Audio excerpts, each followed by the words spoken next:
Bom dia, vamos começar mais uma aula nossa, mais um encontro síncrono, certo? E, um momentinho, vamos começar agora a apresentar.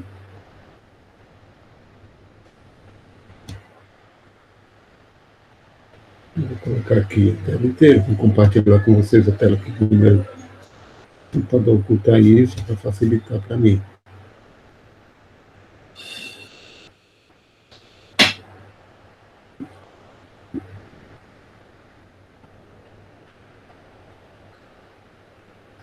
Olha, o tema é uma continuação do assunto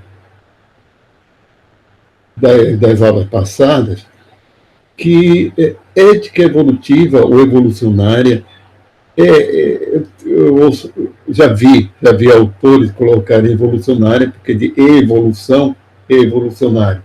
Revolução, revolucionário, né?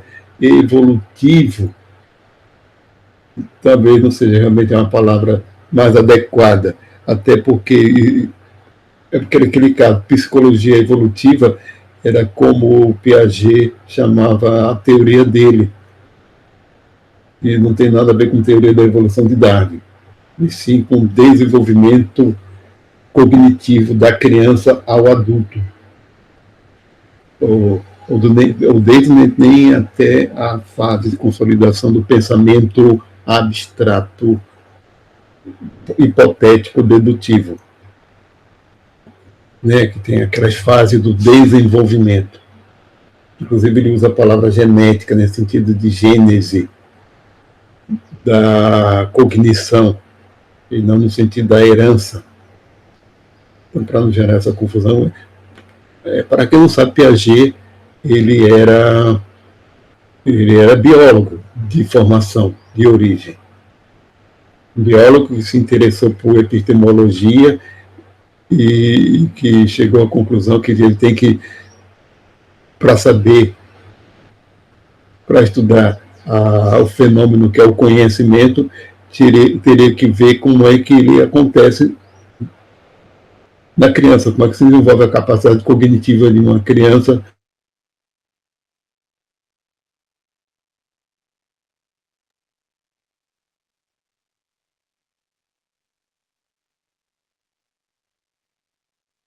voltada para conhecimento, cognição e aprendizagem, acaba sempre tendo uma aplicação educacional.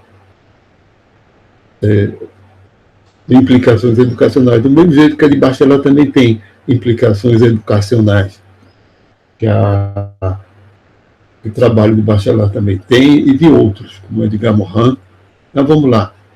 Baseado aqui, se baseou no capítulo 14 do livro Filosofia da Biologia, Ética Evolucionista, o enfoque adaptacionista da cooperação humana. Autor Alejandro Rosas, né, que ele é colombiano, professor associado do Departamento de Filosofia da Universidade Nacional da Colômbia. Vários autores de capítulos desse livro ou são ligados ou são dessa Universidade Nacional da Colômbia, porque ele tem um grupo grande nessa área.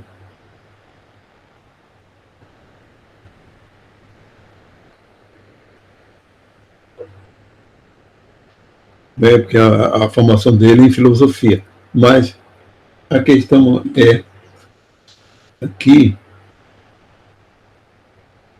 a explicação moral. Por que na evolução, em primeiro lugar, por que surge o comportamento moral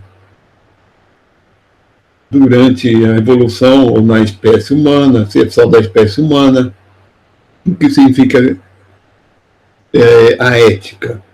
Então, olha, ele começa fazendo as explicações, as justificativas da abordagem. Primeiro, a primeira coisa é que explicação científica é uma coisa diferente da justificativa moral. Justificativa moral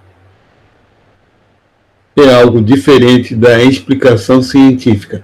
Então, essa ética evolutiva, evolucionária, ela objetiva dar explicações científicas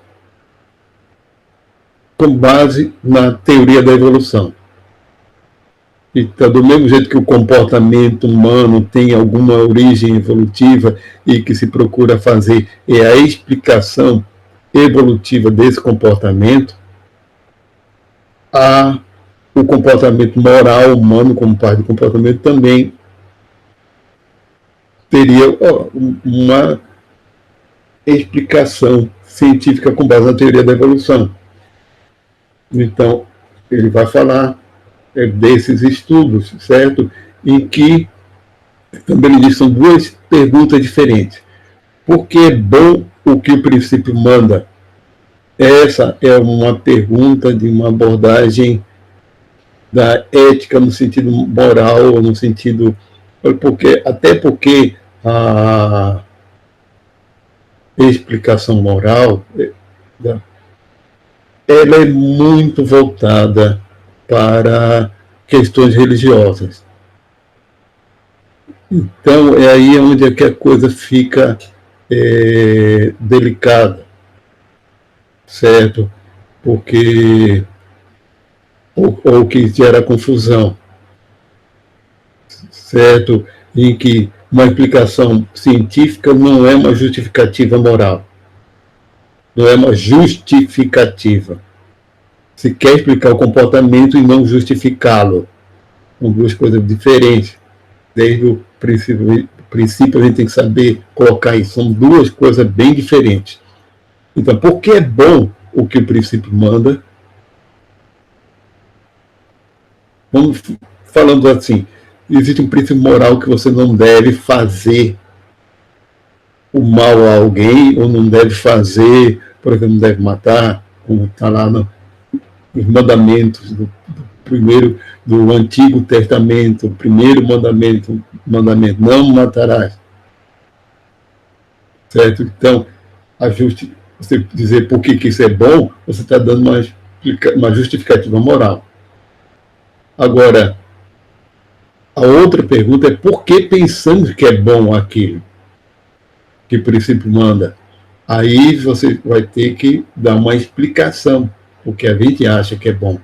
Então, vários filósofos, certo, tentaram também responder essa segunda pergunta. Por que pensamos que aquilo é bom? Por que pensamos que aquilo que o princípio manda é bom? Então, vários filósofos já tentaram, e faz parte da ética em vários filósofos. E, inclusive, em muitos filósofos que não tinham nenhuma defesa de religião, ou seja, filósofos materialistas, e tentaram responder essa pergunta também, né? Aí, na introdução dele fala de causas proximais e distais, porque o que interessa são as origens, certo? E não questões de causa e efeito diretas, como é também na psicologia evolutiva. E é lógico que tem muita coisa de contexto histórico e social, certo? Muita coisa de contexto histórico, social, de ética, e há muita variação, mas mesmo considerando as grandes variações do comportamento, ou seja, da moral de uma sociedade, que algo pode ser considerado imoral num determinado tempo e depois não é mais, mas existe coisas em comum. Então, a ética evolucionista quer procurar o que é em comum e quais as origens e explicar por que um animal social, como um ser humano, gerou comportamento ético. O que significa isso para ele, né? Então, vamos lá. Ele, na introdução, também acrescenta que a grande contribuição da ética evolucionista foi a utilidade, primeiro ponto, mostrar a utilidade biológica de traços comportamentais cooperativos. Que esses traços comportamentais de cooperação são traços úteis no sentido biológico, no sentido da sobrevivência da espécie. E quais os mecanismos psicológicos e sociais que controlam esse tipo de comportamento. Mas vamos começar. Eita. Evolução, perdão, ali que engoliu a sílaba L, o LU, evolução de normas morais. Perdão, colocar ali, mas isso em termos de história de normas morais. Tem que consertar esses defeitinhos, às vezes, que passam batidos, né? Vamos lá. Darwin, no livro de 1871, A Origem do Homem, que já foi um livro depois lá da Origem das Espécies, em que ele acrescenta muita coisa, mas ainda do ponto de vista de um naturalista, e ele fala a questão do instinto moral, o instinto social, gerando consciência moral, e que o ser humano era motivado instintivamente para agir em sociedade. E havia uma espécie de consciência moral gerada pelos sentimentos, pelo grupo de emoções que levaram a isso, e que as pessoas seriam motivadas, teriam uma motivação profunda a respeito do bem comum, que equivale ao bem do grupo. E a explicação que ele dá, que ele deu nessa época, é que durante a seleção natural, certo, em certos momentos ainda mais primitivos da espécie humana, houve no nível de tribo, competição entre tribos diferentes, uma competição intergrupal, em que os grupos, que a gente pode chamar de tribos, sobreviveram quando tinham maior coerência interna, maior competência para essa sobrevivência, essa é uma competência do grupo para sobreviver. Para que isso acontecesse, ele se teve que aqueles grupos de indivíduos em que tinha aquele conjunto de indivíduos com sentimentos voltados para o grupo, como, por exemplo, de arrependimento e remorso. Que não, ele disse que isso não bastaria, teria que ter o arrependimento e remorso por ter feito a coisa que é considerada errada pelo grupo, mas isso não basta. Você tem que também ter um sentimento de indignação, de modo geral, de revolta contra aqueles que fazem a coisa errada, para que haja coerência de grupo e esse grupo consiga agir de forma única, como se fosse um time, né, para poder ganhar de outros grupos, certo? Então, isso não bastaria. Agora, na época de Darwin, o grande problema foi falta digamos, de dados empíricos. Isso é muita coisa tirada do próprio pensamento de Darwin. Então, ele ficou muito mais ao nível de hipótese, de hipótese explicativa. Mas vamos lá. Ele fala só no século XX, em 1968, saiu um trabalho chamado A Tragédia dos Comuns, de Garret Hardin, e teve algum impacto, mas não muito, mas o que realmente impulsionou a área desses estudos evolutivos da ética foi o trabalho de 1971 de Robert Trivers, que é a evolução do altruísmo recíproco. E a evolução, e esse trabalho, você vê a data, o ano de publicação, né? 1971, exatamente 100 anos depois de Darwin, do livro de Darwin. Agora, aí já foi uma abordagem mais baseada em resultados empíricos. E esse trabalho impulsionou muitos outros semelhantes, muitos outros com aquela abordagem da psicologia evolutiva, em que fez muitos experimentos e estudos empíricos. Então, ele levanta, e esse trabalho também está liberado em PDF, a gente pode conseguir. E o que ele faz? E que os pontos dele, que é um benefício mútuo ou troca de benefícios entre os indivíduos de um grupo que coopera, que o benefício é maior do que o custo para o doador, cada um coopera digamos, um pouco para o grupo, e o grupo sendo beneficiado pela cooperação pouca de todos, mas o grupo como um todo se beneficia de uma forma que cada um acaba recebendo um benefício bem maior do que ele doou. Então, isso faz com que os indivíduos do grupo tendem a cooperar, segundo ele. E existe um mecanismo psicológico, como aquele que Darwin falou, produto da evolução, subjacente que controla o comportamento moral. Aí, os sentimentos como amizade, simpatia, gratidão, que gera o desejo de retribuir, culpa por não ter retribuído, não ter colaborado, a agressão moralística, que diz que tudo isso faz parte do controle do altruísmo recíproco, né? Que faz com que a gente distinga entre trapaceiros e cooperadores, porque também a coisa é muito sutil. Existem aqueles que dão a entender que estão colaborando quando não estão, certo?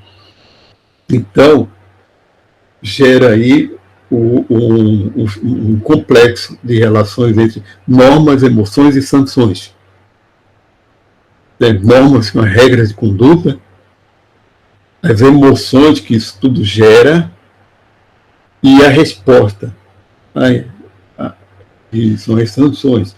Mas, olha, esse trabalho dele ficou incompleto.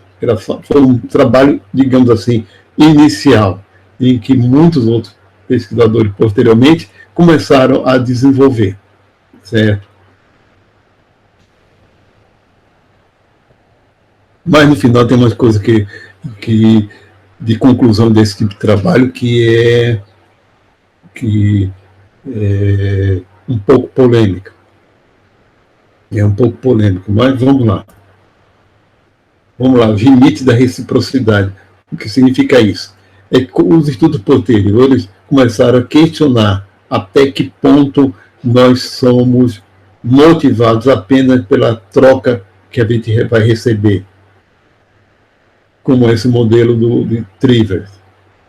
O próprio autor diz que os autores posteriores não entenderam tudo o que Trivers colocou. Não entenderam, certo? Em que ele já colocou que não bastaria haver essa troca mútua, que a coisa é muito mais ampla. Então, esse trabalho de Axelrod e Hamilton, de 1981, 10 anos depois, né, ele fez trabalho digamos, de psicologia evolutiva, certo? Que ele chamou a estratégia de tit for tat, que é o toma lá da cá, né? É uma espécie de toma lá da cá, usando voluntários em experiências tipo jogo, em condições de laboratório, em que se joga a jogo de colaboração, em que se espera, em que você faz uma coisa esperando retribuição do outro para poder haver uma sua nova resposta. Eles elaboraram vários tipos de jogos, e o que mostrou é que a tendência, certo, quando alguém, ao contribuir, esses jogos podem ser de 2 a 2 ou em grupo, a tendência é que quando alguém contribui, certo, e não recebe, digamos, o que seria necessário, e vê que tem outros que não estão colaborando, é o que acontece, qual é a tendência? É ele não colaborar mais. Se for assim, por que eu dou tanto e os outros estão dando menos? Esse é o tipo de jogo que justamente mostra essas situações em que, se o sujeito achar que está sendo injustiçado, ele acaba não colaborando mais e todo mundo perde. Aí o grupo perde. Então, por isso que ele colocou limites da reciprocidade. Até que ponto a pessoa age somente porque está esperando uma reciprocidade. Certo? E aqueles indivíduos que não vão retribuir, como é que ficam? Né? E Boyd e Richardson, os membros da dupla herança, que nós vamos ver trabalho, aula sobre a dupla herança de Richardson e Boyd, que é um antropólogo e um biólogo americano. Né? Eles desenvolveram modelos matemáticos, tanto é que a teoria deles é muito baseada em modelos matemáticos, do dilema da cooperação, e que viram justamente isso. Somente a reciprocidade não estimula a cooperação, e sim desestimula. A tendência com o tempo é a queda da contribuição. E Fehr e Gesta, trabalhando em 2000 e 2002, começaram a colocar o papel da punição para a cooperação, ou das sanções, certo? E aqui tem um gráfico, tá? Olha, que a cooperação decai sem castigos, está em azul,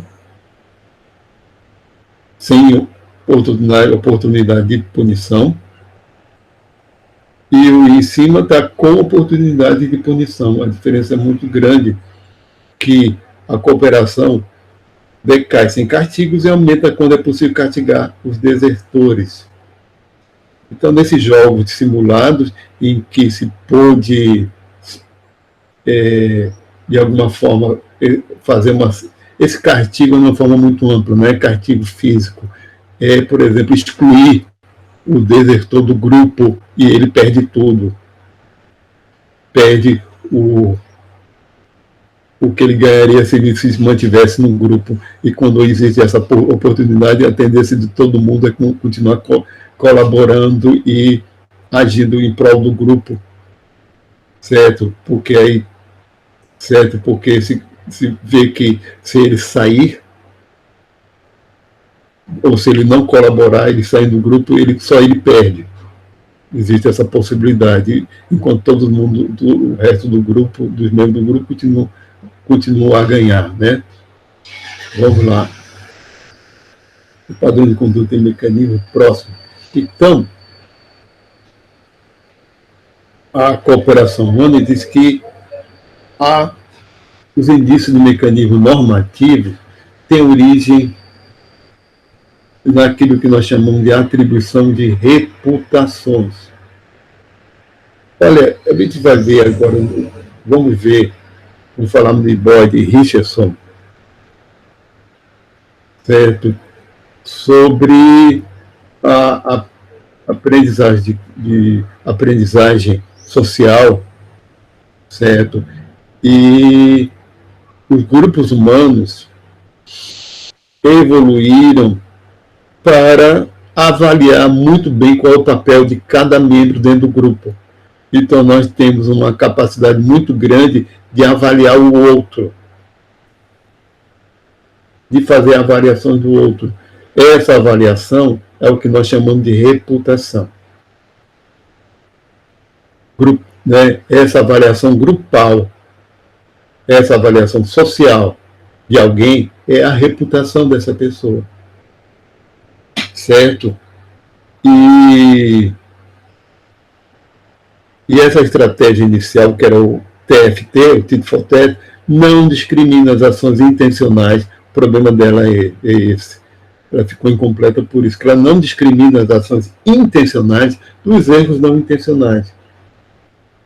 Não discrimina. Na jogada, o sujeito ele pode não ter a intenção de cometer um erro e ele já é eliminado, certo? Então, digamos assim, nossa abordagem mesmo de interação social, nós temos uma certa tolerância para erro, porque a gente tem que avaliar se aquele erro mesmo é da intenção, o sujeito não colaborou porque não quis colaborar, mas pode ser que ele não tenha podido naquele momento colaborar e no outro ele contribui. Então tem que se dar oportunidade aos outros para participar. Você pode estar simplesmente o toma lá, dá cá na mesma hora. Você tem que. Então nosso comportamento é mais flexível quanto a isso, porque a gente tem que aprender a discriminar o papel de alguém dentro do grupo. Qual é a função daquela pessoa dentro do grupo, ou seja, a coisa é muito mais sutil, é muito mais demorada, e é o que eles chamam de atribuição de reputações, certo? E nós, como seres sociais, nós temos uma preocupação muito grande com a nossa imagem pública, com o que estão pensando da gente, etc., porque a gente também é muito sensível quanto à nossa própria reputação, certo? E tem gente que, digamos assim, que se aproveita disso, mas só que nós também temos uma capacidade muito grande de avaliar. Fulano é falso. Ele está fingindo que está querendo contribuir porque ele está querendo receber mais do que está contribuindo, etc. Né? A gente tem um mecanismo perceptivo muito bom quanto a isso. E eles falam que isso é questão também evolutiva, certo? Então, o que ele diz aí que a estratégia CFFT, que discrimina e contribui para a avaliação das reputações. Então, vamos continuar aqui. Tá? Castigo e reciprocidade. É o que eles chamam de castigo altruísta, faz parte de todo e qualquer forma de se punir o indivíduo do grupo que não está contribuindo. Não está contribuindo, ou está querendo se aproveitar do grupo, ele pode ser simplesmente ficar à parte dos benefícios do grupo, ser retirado, ou pode acontecer de haver realmente, dependendo do tipo de grupo e tipo de situação, de haver castigo físico mesmo. Isso acontece, a agressão, ou seja, a revolta contra o comportamento do sujeito é tão grande aquele tipo de grupo, etc., e o mecanismo daquele tipo de grupo partir para o contato físico, você sabe muito bem que isso acontece. Né? Então, o que ele diz é que... Peraí, acho que já está... Não, tem que explicar isso aqui.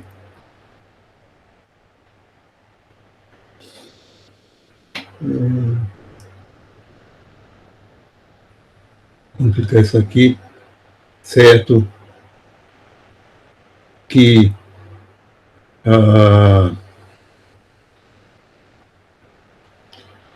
ele diz que o governo normativo, isso significa que ao longo da história evolutiva, os grupos sociais geraram mecanismos de normas, de regras, de conduta a partir, certo? Eu tenho que separar duas coisas aí bem aí. Vamos separar, que eu acho que nesse ponto eu tenho que separar bem. É que os mecanismos, que nós temos mecanismo psicológico normativo, mecanismo psicológico normativo gerado pela evolução que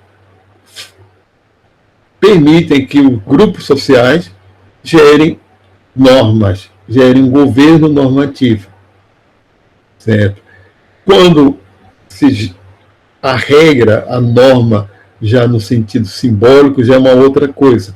Você elabora e regras de comportamento, você está entrando num nível simbólico, um nível de abstração. Mas a base de tudo isso aí é a partir de mecanismos psicológicos, certo?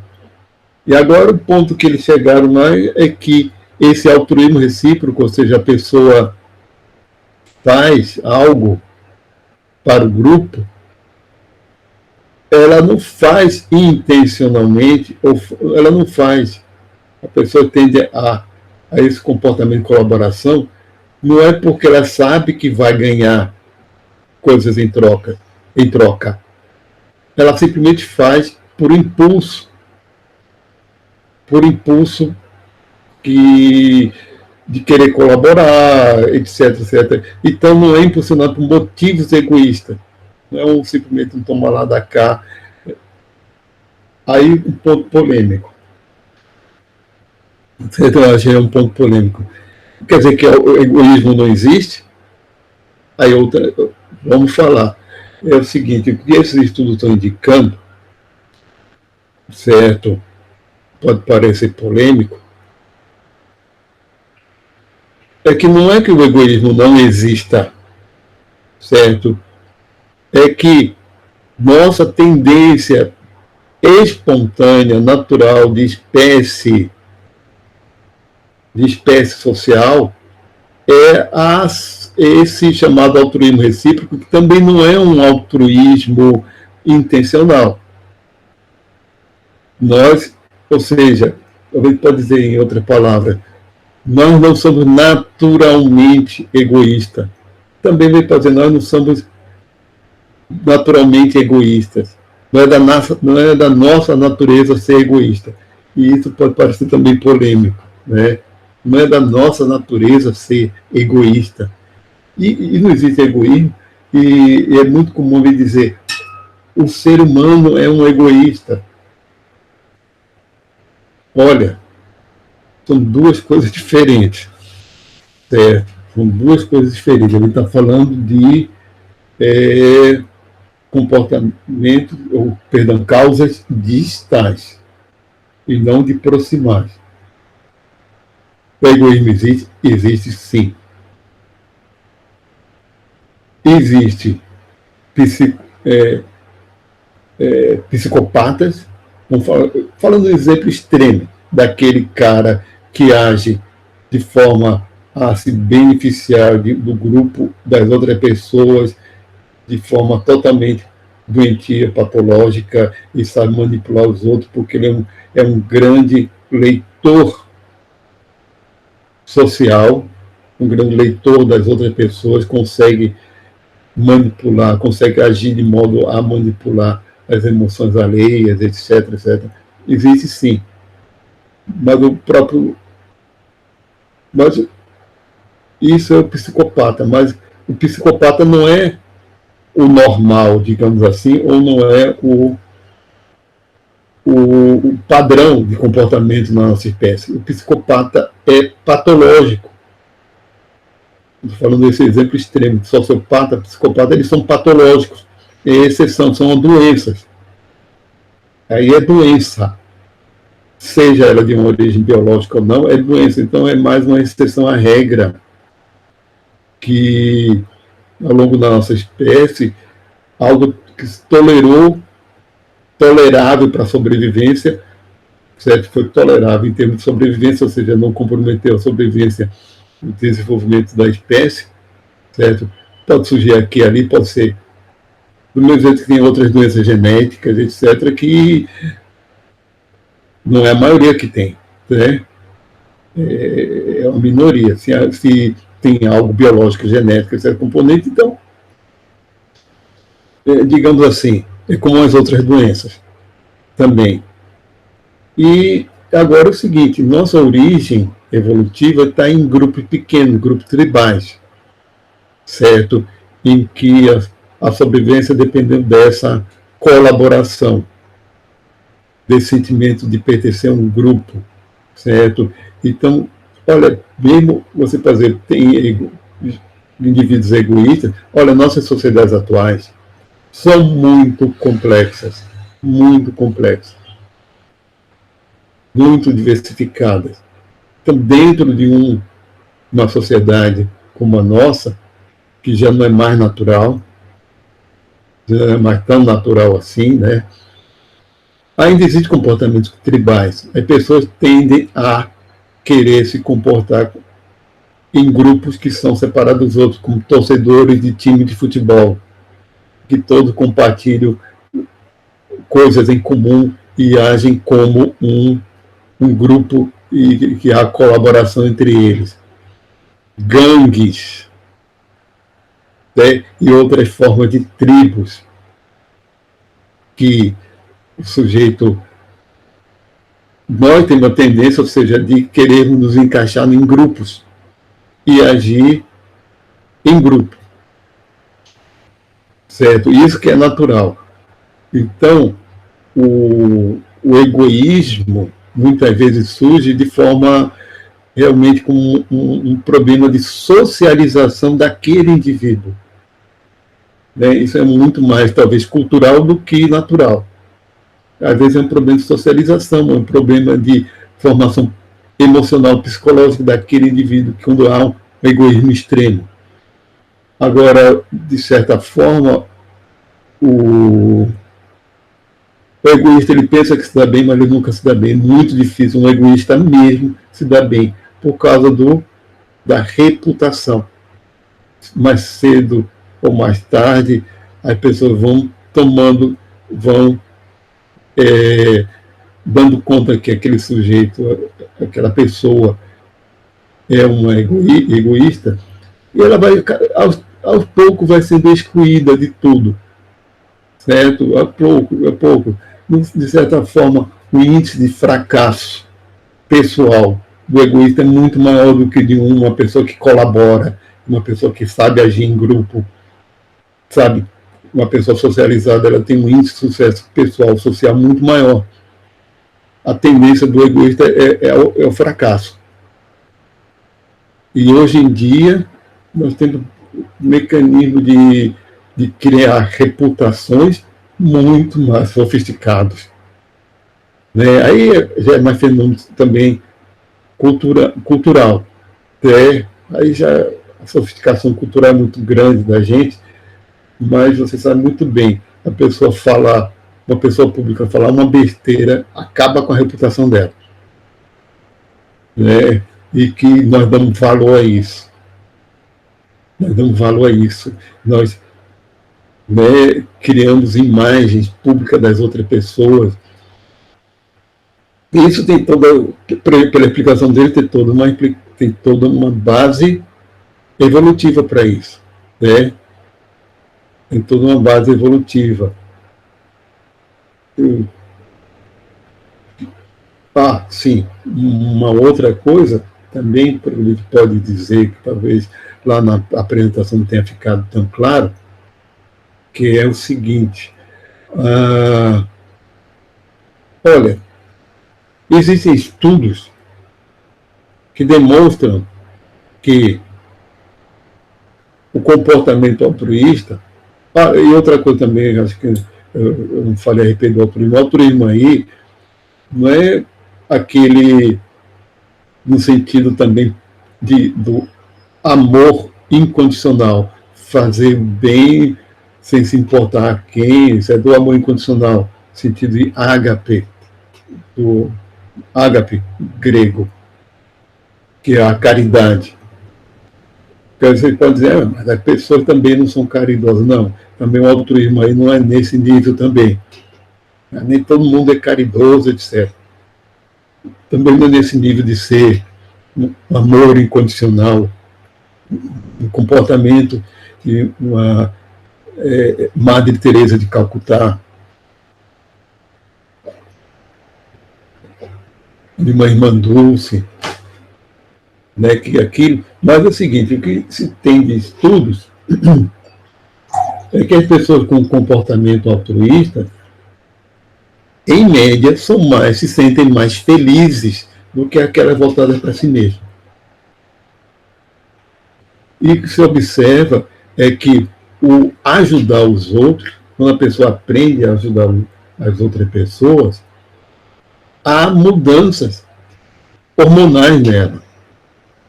Há liberação de ocitocina, uma série de outros hormônios, a melhora dos níveis de serotonina.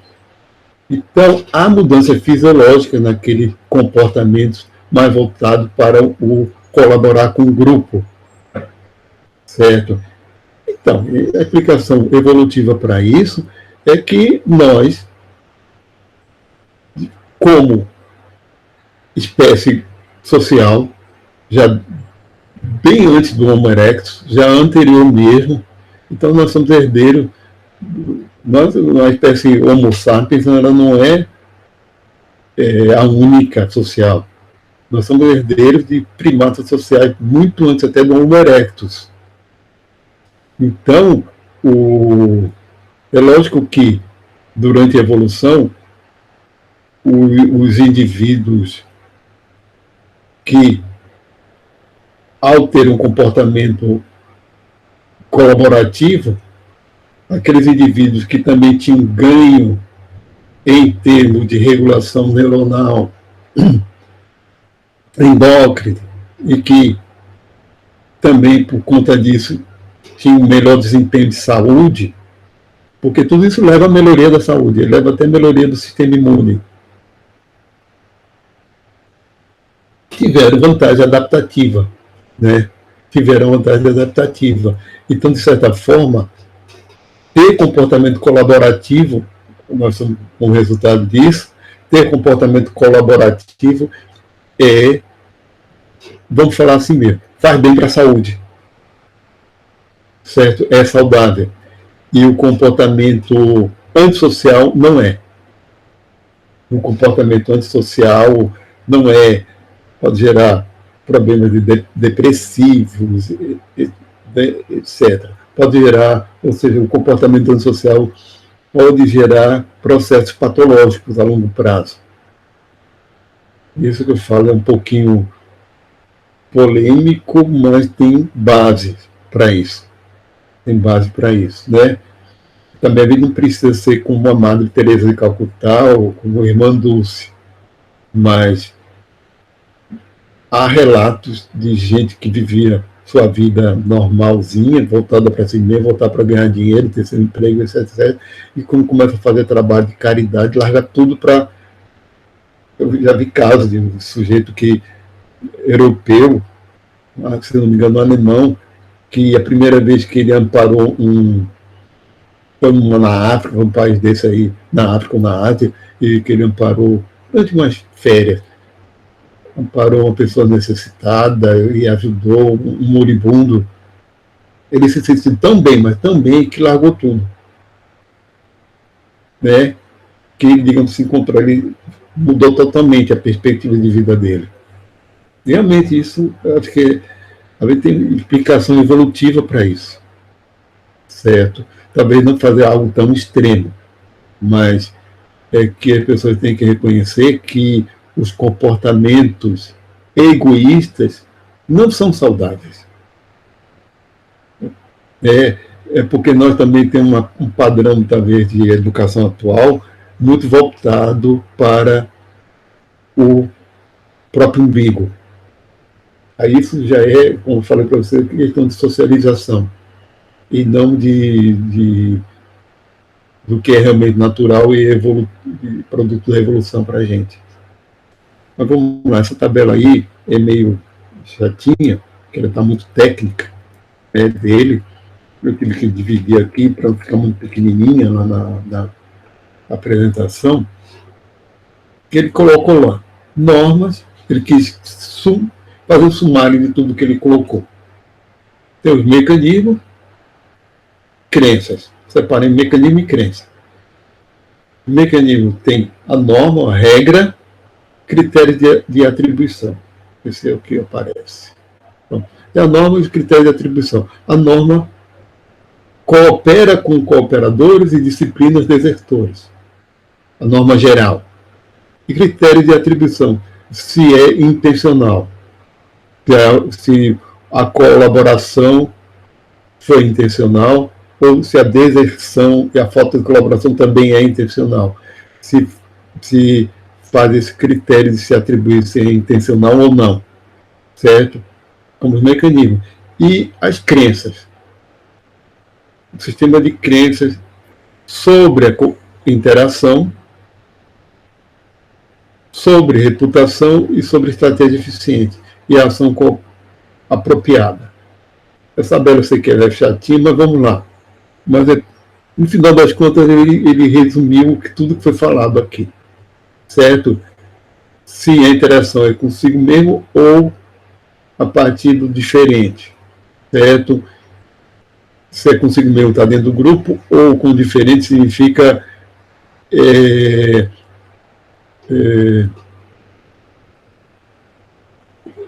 indireta, né? É a coisa indireta. Reputação. Se a reputação dessa interação com dentro do grupo é boa ou é má. Se com a indireta com gente diferente que não está diretamente ligada ao grupo, mas que também há interação, né, uma interação indireta. Se é boa ou má reputação formada. Esse AR, existe reciprocidade direta, que se está dentro do grupo, se é uma boa interação, a reputação é boa, há reciprocidade direta, a troca. Se é má, certo? Pode haver reciprocidade direta, mas pode haver o castigo autoritário. Duas coisas podem acontecer dependendo da situação. E aqui é reciprocidade indireta, esse RI, certo? É o que é o ganho indireto. E do mesmo jeito, aqui é reciprocidade indireta com castigo altruísta indireto. Então, que ele diz que depende da situação se existe castigo ou não, porque você tem que haver uma avaliação, de fato, continuada da reputação de cada membro do grupo. E a ação apropriada na lógica, no sentido aqui, desse lado de cá, é a cooperação.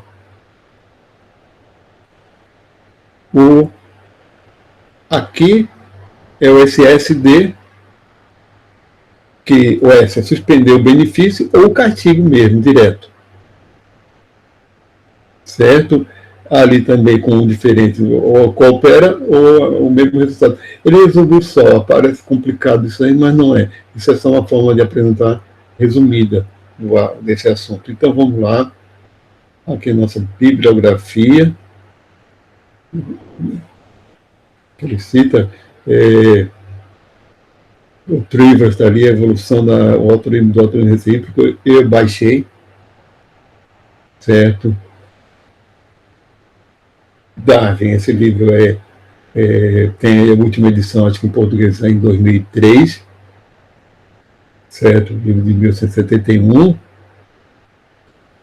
Esse Alexander, né, eu também baixei, é possível em PDF, e também coloquei aí o comportamento animal, uma abordagem evolutiva do John Alcock, que ele também tem elementos para esse assunto. Vamos lá. Aqui aquele que já coloquei, etc.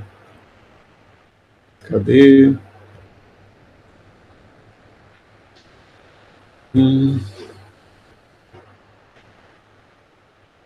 Mais 4. Eu vou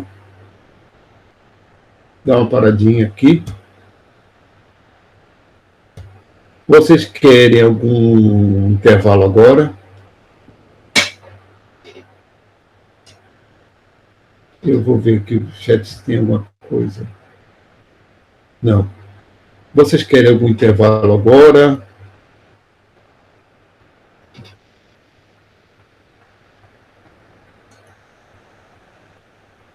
Uhum. Certo, certo. Eu vou. Que horas tem?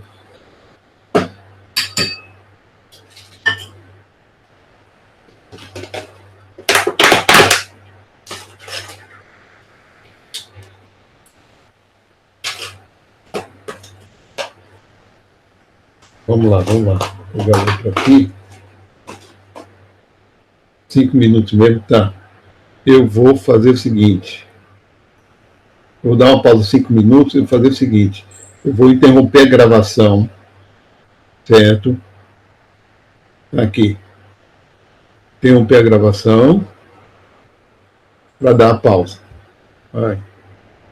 Interromper, vamos dar continuidade. O assunto, a partir de agora, vai ser um pouco diferente. Daqui até o final do curso vai ser diferente, vai ser uma outra abordagem. E vamos lá. Compartilhar.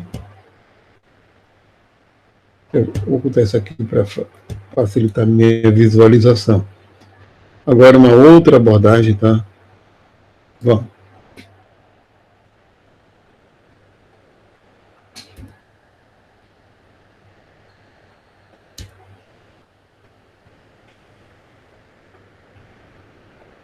Acho que nos outros não coloquei isso aí, tem a nossa epígrafe. Vou colocar aqui essa citação de Bachelard como epígrafe. Eu estudo, sou apenas um sujeito do verbo estudar. Pensar nem tento. Antes de pensar é preciso estudar. Apenas filósofos pensam antes de estudar. Ele colocou isso já bem idoso. Quando essa citação dele já estava bem idoso. Certo? Parece que foi do último trabalho dele, agora eu não me lembro. É questão de que ele estava alfinetando os filósofos, de modo geral, mas a questão de que conhecimento é um produto do estudo, e aí também no sentido amplo, porque ele defendia que a forma com que a humanidade aprendia era a partir da pesquisa científica, ou seja, da investigação e do estudo da natureza. A partir da investigação, a partir do estudo, de que é a forma com que a humanidade aprende, né? Ele como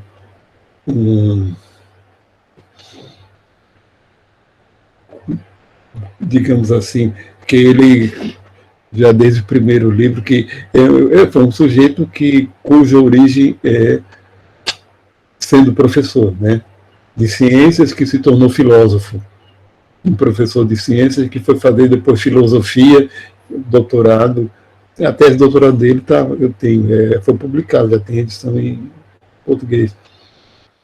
E com uma produção vasta. Mas vamos lá. Hoje, vamos começar uma abordagem totalmente diferente, certo? Em relação às passadas. E o primeiro ponto hoje é uma introdução. Essa apresentação aqui é uma introdução às abordagens semióticas do estudo dos seres vivos. Não estou vendo aqui porque meu relógio parou. Estou vendo mais ali para um de parede. Mas eu não sei até que ponto vocês já ouviram falar. Logo na minha época de estudante não tinha, na minha época de estudante de pós-graduação também não. Esse assunto, por exemplo, não tem no livro de Filosofia da Biologia. É um assunto que agora são complementares, certo? Dessa fase, realmente, agora dessa fase do nosso curso, vão ser assuntos complementares.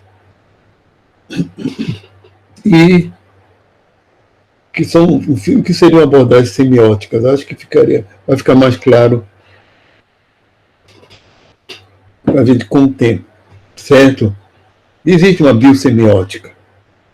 Eu coloquei interrogação aí, biosemiótica, biolinguística, biohermenêutica, biocibernética.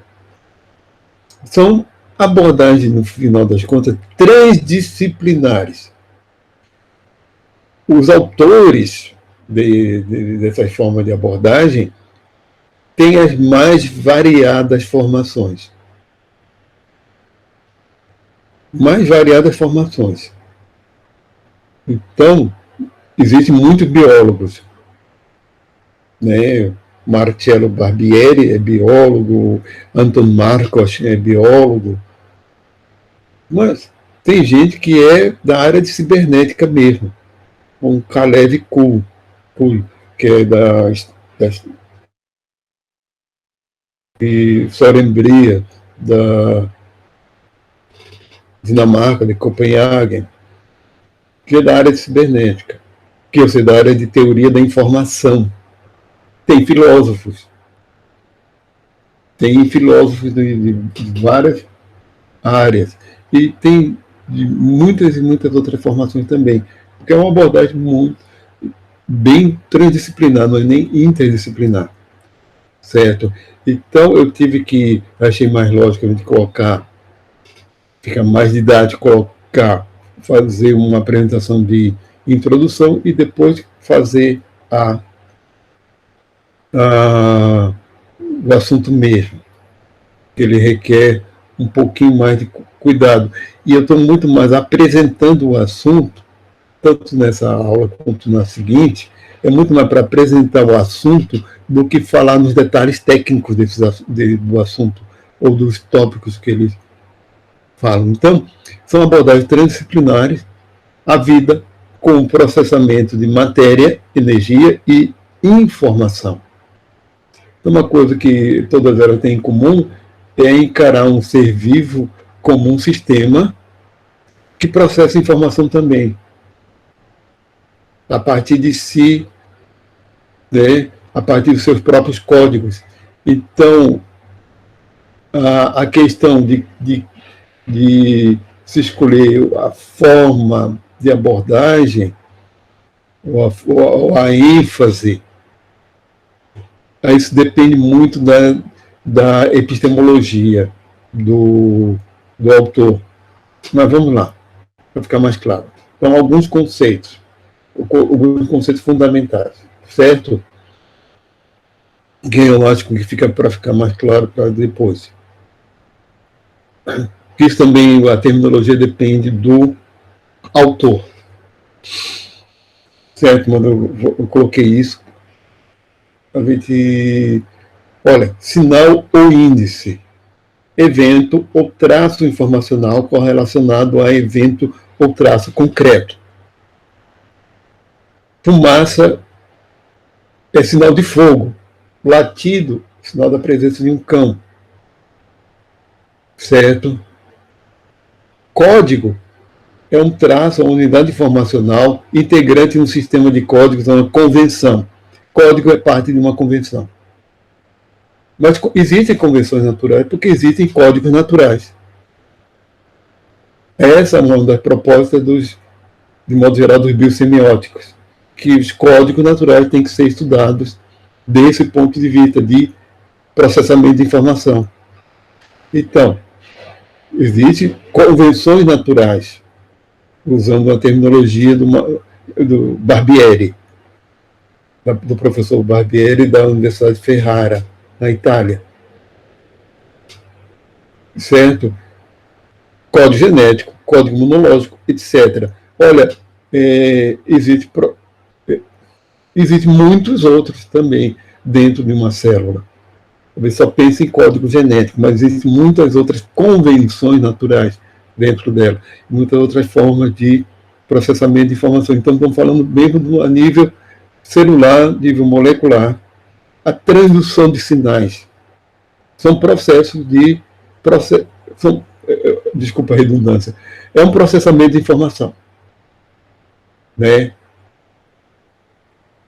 Eu ia falar processo de processamento de informação. Não, é um processamento de informação. E de como uma informação é traduzida para a célula, no seu nível. E é lógico que tem os artificiais. Quando a gente pensa em código, pensa logo nos artificiais. Código Morse, código das linguagens, etc. Das convenções artificiais. que são, por isso mesmo, como artificiais, são arbitrárias. Mas todo sistema de código, toda convenção requer um subsistema de decodificação e de interpretação para gerar a resposta. Pode ser inconsciente ou não. O que acontece numa célula código genético é algo totalmente inconsciente. Mas um código artificial, uma convenção artificial, não é inconsciente. Ela foi criada para isso. Mas também outras convenções, ou também outra forma de processamento de informação não humanas, são conscientes. Quando um animal predador está caçando e interpreta pistas do seu ambiente para localizar uma presa. E vice-versa, também quando a presa interpreta pistas e aprende sobre pistas do ambiente para evitar o predador, para procurar, ou um animal procurando água. Todo esse processo intencional encontrado no comportamento animal são processos conscientes, que requer consciência, requer algo. Isso é o objeto de aula futura, é a consciência.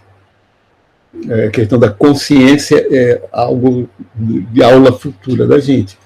Então, o código pode ser inconsciente, mas pode ser consciente também, e nós não estamos falando só do ser humano.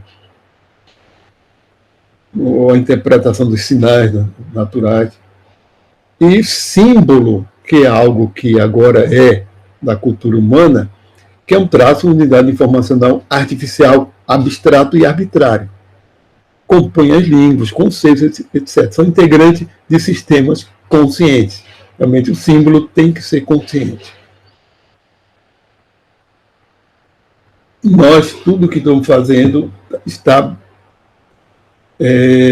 baseado em símbolos.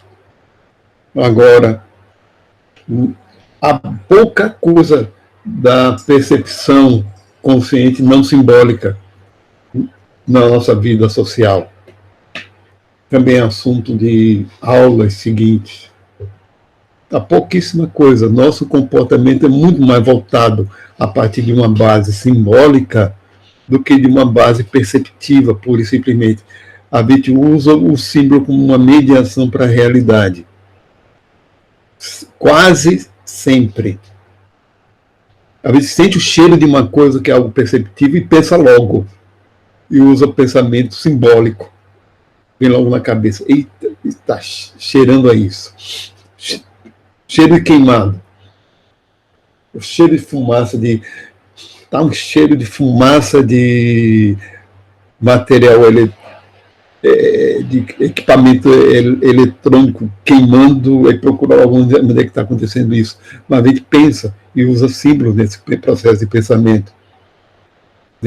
A gente não consegue separar nossa consciência, não separa a percepção natural ou a percepção pura e simplesmente de sentido e nosso pensamento simbólico. A coisa está tão atrelada que quando a gente está consciente, a gente está pensando. Mas vamos lá. Isso é outras coisas. Então vamos... Esses autores, eu coloquei aqui referência do Sanders Peirce, certo? Que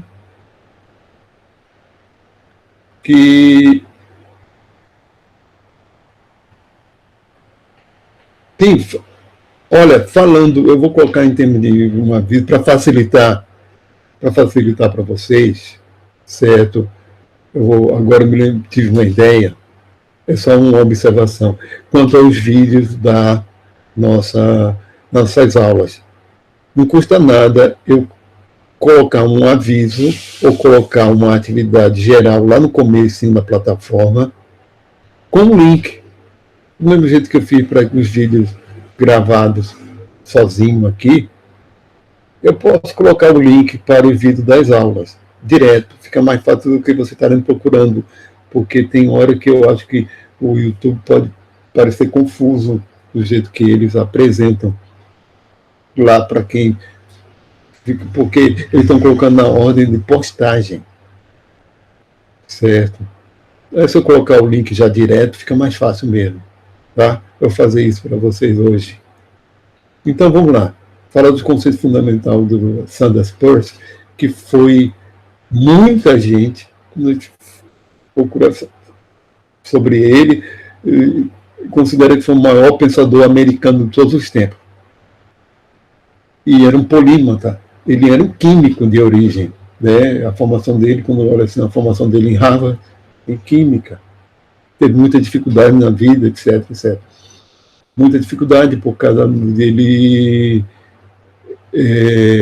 digamos assim, ele foi perseguido por professores de Harvard, etc. E depois teve dificuldade de ter emprego regular, né?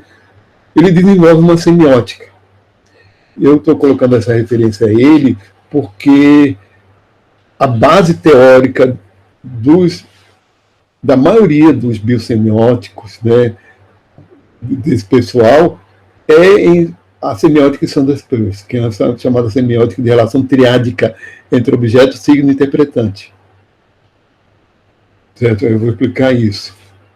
Então, os conceitos fundamentais é isso e o tipo de signo, que é o ícone, índice e símbolo. Eu só estou dando aqui uma apresentação, porque ele tem muito trabalho científico, o Sanders Peirce, tem muito trabalho científico, tem muito trabalho em muitas áreas, e é muito, a literatura dele, que ele deixou muito vasta, certo? É um dos fundadores do pragmatismo, então ele tem trabalhos, proposta epistemológica também. Então vamos lá, explicando o seguinte: começo de história, o que ele chama todo signo, ou pode ser um ícone, um índice ou um símbolo. Ele mesmo chama. Então, é como são os signos. Signo, né? E um signo, um ícone, o desenho do corpo de um cão lembra um cão. Um ícone é algo que provoca semelhança àquilo que se representa. O índice é aquilo que a gente pode chamar também de sinal. O latido de um cão indica a presença física do animal. Certo? E símbolo é aquilo que eu já disse. Também, conforme o conceito de Peirce, que a palavra cão é uma abstração, que não se parece como um cão e nem soa como ele.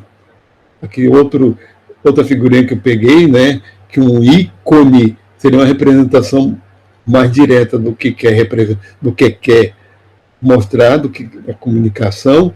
O índice não é a fumaça para o fogo, e o símbolo, né, é algo arbitrário, tanto é que se pode chamar fogo de um bocado de palavra, como fire, ou escrever de um bocado de jeito, pode ser foia, fire, fuego, fuoco. Aqui está o kanji, né, que fez essa figura colocar o kanji em japonês para fogo, que é ri, né? Não é pronunciado esse kanji. E aqui existe um produtor de signos para aquele signo, o objeto a ser denotado e é necessário o intérprete. Essa é a relação triádica. E nesse processo tem que haver esses três, pelo menos esses três componentes. Tem que existir um objeto, um produto, algo para gerar o signo e o intérprete, certo? Então vamos continuar, certo? Outro autor, depois acho que fica mais claro depois. Outro autor que exerceu, ou que está exercendo, né? Se colocou lá, esse pessoal está muito baseado na filosofia e nos trabalhos do von Uexküll, Jakob Johann von Uexküll, né, que era dizem que ele coloca lá, biólogo e filósofo alemão nascido na Estônia. Eu coloquei, inverti um pouquinho a ordem, porque ele é alemão. Na época, é porque a Estônia, na época que ele nasceu, tinha tinha, como se diz, acho que tinha um controle político da Alemanha, de Alemanha não, 1964, acho que era antes da unificação da Alemanha, era, acho, da Prússia ou de algum país germânico, certo? De algum país germânico. Então, ele, inclusive, ele foi professor da Universidade de Tartu e tem um grupo grande lá, até hoje, da influência dele. Ele foi um dos pioneiros da etologia, certo? Então, ele foi um dos pioneiros da etologia, então, no começo aí, nesse começo, a semiologia em relação aos seres vivos estava muito aplicada ao comportamento.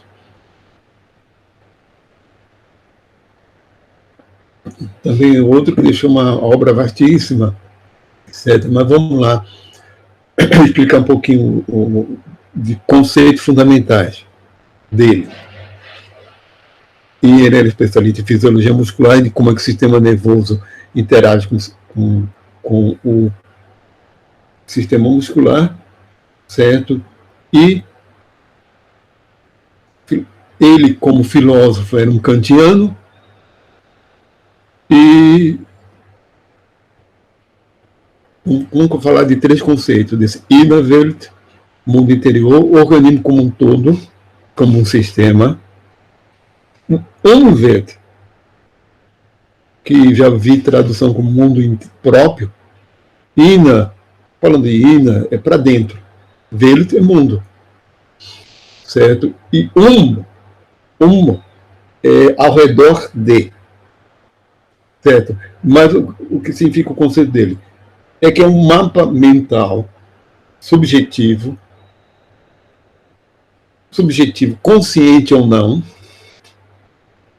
é necessariamente consciente esse mapa mental, que todo organismo gera, uma espécie de mapa mental, certo? E que todo organismo com um sistema nervoso, certo? Gera um mapa para dar uma resposta comportamental ao seu ambiente próprio, o seu mapa mental próprio da espécie, criado pelos potenciais genéticos, fisiológicos de aprendizagem, permitindo interação com o seu meio. Ambiente social, depende da espécie. Então, nós temos nosso Umwelt típico da espécie humana, um cão teria outro, um gato outro. Certo? Depende da espécie, de como é que ela cria o seu subjetivo, digamos assim, para agir dentro do mundo. E isso, é lógico, é um conceito que interessa a etologia, né? E isso é um conceito que interessou aos biosemióticos, ao ponto de partida, certo? De como é que a interpretação das informações provenientes do meio para gerar resposta a esse meio. E tem outro que é o círculo funcional da percepção. Aqui coloquei a figura para ficar mais claro depois disso aí. Esse é o círculo, como é? Círculo funcional da percepção, em que tem um sistema nervoso gera um campo perceptual, não, que seria perceptivo, né, de campo de percepção e campo motor para a resposta. O campo da percepção tem que ter receptor. Então, isso aqui é um esquema geral que ele desenvolveu. Tem que ter receptor, um conector aqui entre o receptor e o efetor, certo? E que a coisa é cíclica. O campo motor gera também percepção. E a percepção gera resposta motora. Então tem que ter um receptor central no sistema nervoso, e um efetor central também para... Certo? Aqui temos o mundo interno, aqui, inner world, né, do sujeito. E aqui o objeto da ação, que o campo motor está atuando sobre e que também gera a percepção. Como é que, por exemplo, esse objeto pode ser a presa de um predador. A percepção que gera a ação e a ação também gera a percepção. As duas coisas não podem estar separadas. Não existe separação entre o campo motor e o campo da percepção. Certo? Mas, vamos lá. Continuando aqui. Hoje, nessa apresentação, só vou falar das bases, dos autores básicos, e a aula que vem mesmo, que é de biosemiótica. O Turrey von Wilkes, médico, já particular da medicina, e ele foi o pai da psicossomática. E alguns consideram que ele é o pai da biosemiótica mesmo. E era filho do Jacob von Wilkes, médico e linguista, era o pai da psicossomática. Ele também é uma cultura muito geral, muito vasta, e que dizem que os cursos de medicina na Alemanha, praticamente todos eles têm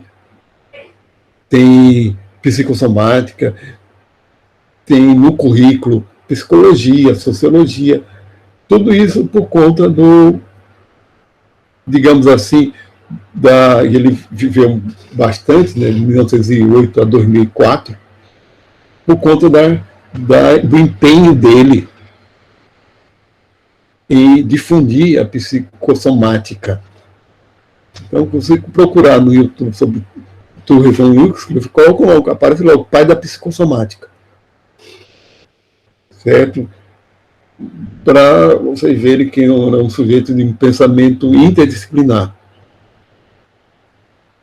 Aqui, é porque nessa foto está ele criança com o Jacob von Wilkes, com o pai dele, né? Ele nasceu em 1908, então isso aqui é começo do século XX. Tá? E outro, o Gregory Bateson. Outro que influenciou mais de uma outra forma, porque ele é da área de ciências sociais, né? Era antropólogo, linguista, sociólogo, semiólogo, também é outro que foi pioneiro na aplicação da teoria dos sistemas e da cibernética ao comportamento, de modo geral. Comportamento, de modo geral, não só humano, mas as ciências sociais também. Certo? E outro que exerceu bastante influência. Muitos dos trabalhos da biosemiótica fazem referência a ele.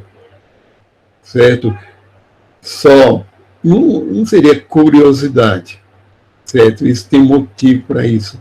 Mas é outro que foi filho, tem uma formação familiar, digamos assim, robusta, porque ele foi filho de William Bateson, pai da genética, o grande defensor de Mendel, que criou a palavra genética em 1905, e o nome dele, Gregory, justamente ele nasceu em 1904. Johann Gregor Mendel, uma homenagem a Mendel. Né? E agora uma curiosidade é que ele foi casado com Margaret Mead. Bem que quando realmente não foram casados durante muito tempo, não. Ele já tinha se separado quando ela fez o trabalho que ela se tornou famosa como antropóloga. Mas como a citação aqui coloquei aqui no livro dele, que é Mente e Natureza, uma unidade necessária. Certo? Ecologia das ideias, ensaio por uma ecologia das ideias. Fizeram uma reunião aqui dos trabalhos de Gregory Bateson, fizeram uma compilação dos principais, falando justamente da ideia dele de ecologia das ideias. do conceito, certo? Que horas tem? Só vou, essa parte, eu coloquei isso nele. Agora vamos começar a falar mesmo de processamento de informação a nível da vida. Eu coloquei nessa apresentação, porque, olha, Edgar Morin, ele não é citado pelos biosemióticos, mas eu tenho vários livros de Edgar Morin, inclusive essa coleção do método. E logo no volume 3, o conhecimento do conhecimento, Edgar Morin, para mim, é o maior epistemólogo vivo, certo? Ele ainda está beirando 100 anos de idade. E da obra vastíssima, mas especialmente de epistemologia e da área de educação também, certo? Porque a questão dele principal é o que é organização. E uma grande lição que ele nos dá é que todo conhecimento simplificado é um conhecimento mutilado. Simplificação é mutilação. Não existe conhecimento simples do complexo. E todo sistema é complexo. Teoria quântico-ondulatória é uma teoria complexa porque o átomo é um fenômeno complexo. Naquele sentido, complexidade, etc., que eu agora não vou falar mais sobre isso, mas, no final das contas, o que é a organização? Então, todo sistema é organizado.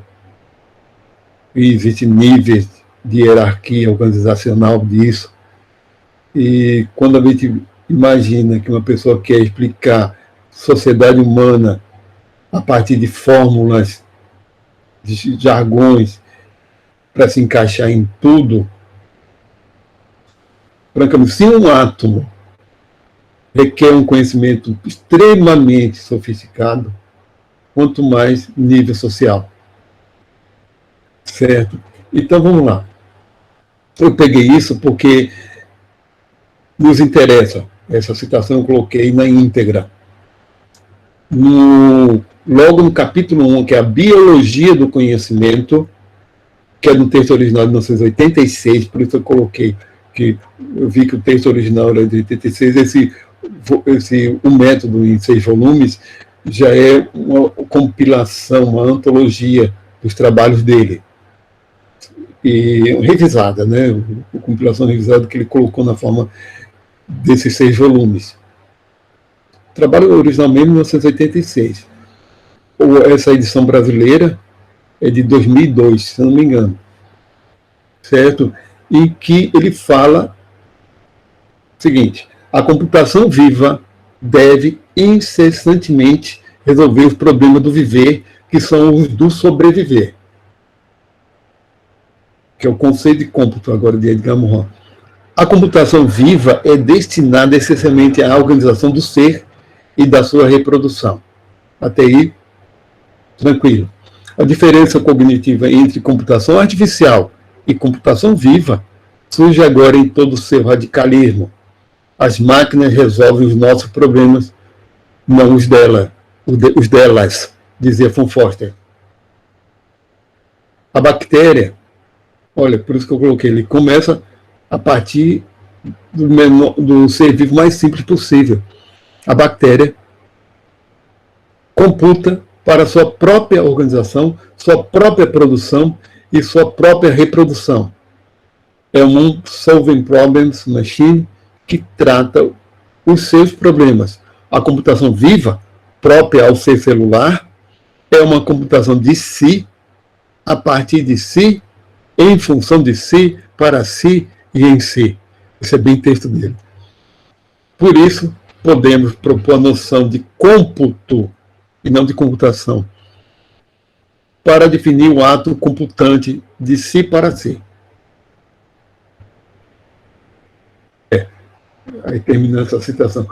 Olha, que a questão é o processamento de informação. Uma bactéria, para sobreviver, ou qualquer outro ser vivo, tem que, a partir do que é interno, interagir com o seu meio, certo? E resolver os seus problemas, certo? Então, o processamento de informação do menor serviço possível vai ser um processamento de informação que é em função de si. E a partir de si, porque depende do seu cabedal de códigos internos, como código genético. Vai depender do que tiver lá, de suas características. Então, uma bactéria tem trofino, né? A gente vai ver isso depois, até como vamos ver a evolução das emoções, na abordagem lá de Catherine Pale, né? Que ela começa com a bactéria também. Que a bactéria tem aquele trofismo, que ela lê o ambiente numa espécie de jogo quente e frio.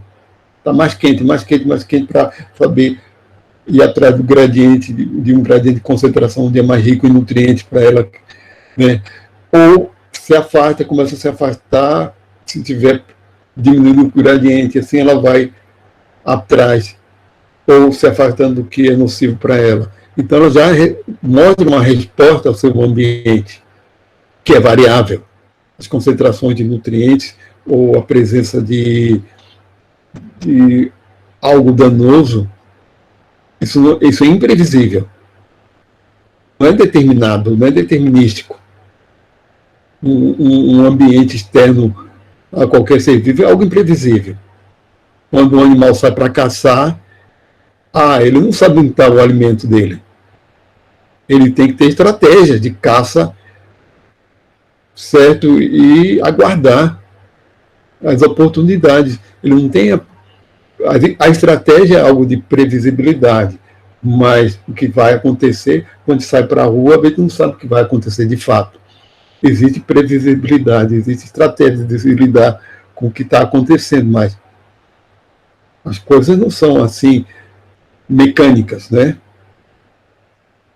Então, vamos lá. Isso aí, eu peguei essa charge do site do blog, que é Filósofo Psicodélico, porque tem uma citação aí, Huxley, né, que ele diz assim: observe bem, na apresentação lá eu não li todo, está lá, você pode dar uma pausa para ver o que está escrito aí, mas observe bem, jovem filósofo, o brilho do mar nesse momento, o que você realmente vê por trás da beleza. Eu vejo um aglomerado de águas vivas cintilando sobre o ar. Eu vejo a sua luz, sua leveza, seu privilégio de dançar com as ondas. Eu vejo liberdade. Isso é baseado num texto dele. Todavia, uma água viva jamais poderá experienciar nenhuma destas sensações. Seu cérebro, seu Umwelt, se limita apenas à agitação constante do ambiente, simulada pelo seu básico, simulada, acho que deveria ser, pelo seu básico sistema nervoso. Pensando bem, não é tão ruim continuar como filósofo. Mamãe, eu quero ser igual, aqui embaixo, né? Igual os dois filósofos num barco. Filosofia, porque não faz algo mais importante como medicina e engenharia? Então vamos lá. Concluir, certo. Nossa bibliografia. Terminar aqui essa apresentação e já estamos terminando. Olha,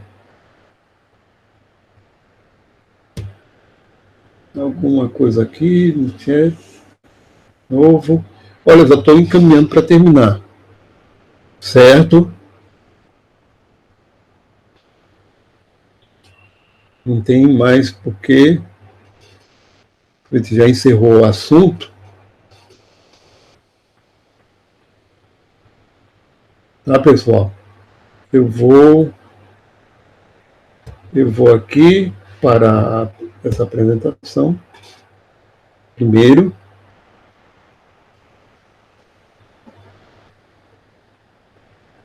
Agora vou parar. Eu sempre minha sequência é primeiro parar a gravação. Cadê? Então, até a próxima aula, eu vou interromper a gravação, mas vou ficar mais um tempinho. Até a próxima aula, pessoal.